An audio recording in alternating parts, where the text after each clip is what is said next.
अजमेर से बड़ी खबर का रुख करते हैं। देखिए, बागियों को मनाने में पार्टियों ने अपनी पूरी ताकत झोंक दी है। कांग्रेस और भाजपा के बागियों की मान मनोहार तेज होती हुई दिखाई दी। हेमंत भाटी के पास में राष्ट्रीय नेतृत्व से फोन आया है और अजमेर दक्षिण से कांग्रेस के बागी है हेमंत भाटी। एआईसीसी के बड़े नेता मुकुल वासनिक का फोन आने की चर्चाएं जोरों शोरों पर है और ज्ञान सारस्वत को भी मनाने का उच्च स्तरीय प्रयास शुरू हो गया है।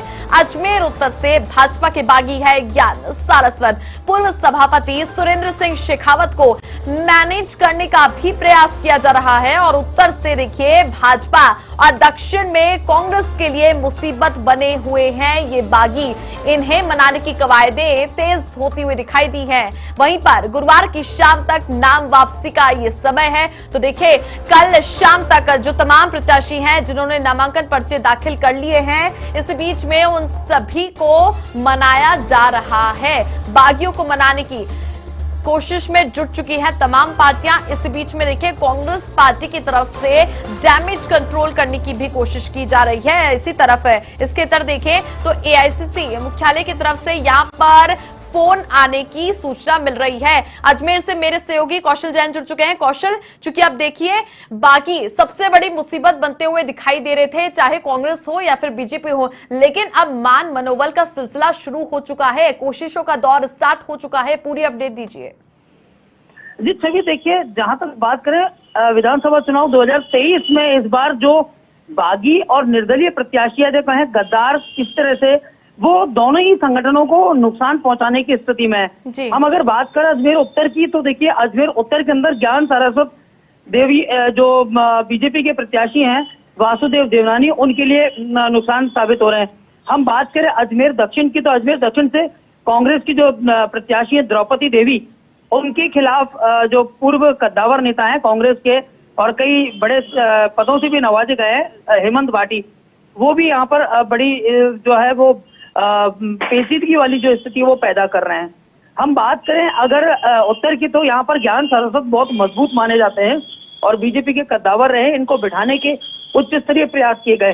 हालांकि जो सूत्र है उन्होंने जानकारी दी है, फिलहाल पुष्टि नहीं हुई है, तो जानकारी ये है कि जो अमित शाह है उनके माध्यम से भी यहाँ पर ज्ञान सारस्वत को फोन करके और मैनेज करने की कोशिश की गई है। तो वहीं जो सुरेंद्र सिंह शेखावत लाला बना के नाम से जाने जाते हैं, पूर्व सभापति हैं, उनको भी मैनेज करने के लिए ऊपरी स्तर पर प्रयास किए जा रहे हैं और फोन लगातार उनके पास आ रहे हैं। यही स्थिति अजमेर दक्षिण में हेमंत भाटी के साथ है।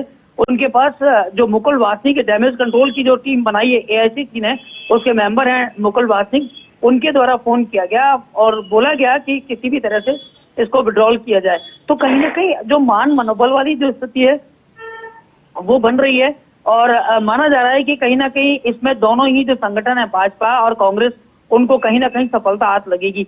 यदि सफलता लगती है तो निश्चित रूप से दोनों की राह आसान होंगी और यदि ये मान मनोबल विफल रहा, उनकी नहीं मानी गई और जो निर्दलीय के रूप में बागी बन के चुनाव मैदान में है, तो निश्चित रूप से दोनों ही पार्टियों को यहाँ पर नुकसान जो है उठाना पड़ेगा। कमोबेश यही स्थिति नसीराबाद के अंदर भी है, यही स्थिति ब्यावर के अंदर भी है, जहां पर भारतीय जनता पार्टी के जो प्रत्याशी हैं उनके खिलाफ महेंद्र सिंह बागावास और एक रावत समुदाय के उन्हीं के जो हैं वो चुनाव लड़ने की मानस बना चुके हैं, वो भी चुनावी मैदान में।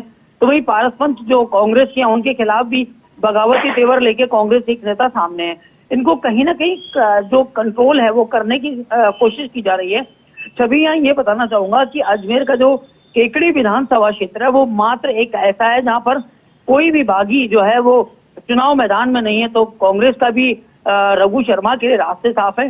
तो वहीं बीजेपी की जो शत्रुघ्न गौतम है, उनके लिए भी कोई परेशानी फिलहाल नहीं दिखाई दे रही। सभी चलिए, बहुत शुक्रिया कौशल तमाम जानकारियां साझा करने के लिए। तो देखिए, यहाँ पर सबसे बड़ी जानकारी है कि अब कल चूंकि आखिरी दिन है और आखिरी दिन है अपने नामांकन वापस लेने का। ऐसे बीच में देखिए, जो बागी हो चुके हैं, चाहे कांग्रेस हो या बीजेपी से खफा हो, दोनों ही पार्टियां मान मनोबल से बागियों को जुटाने में प्रयास करने की कोशिशों में जुट गई है। इसी बीच में देखना होगा कि कल तक कौन कौन सी तस्वीरें साफ हो पाती है। अब बड़ी खबर आ रही है जयपुर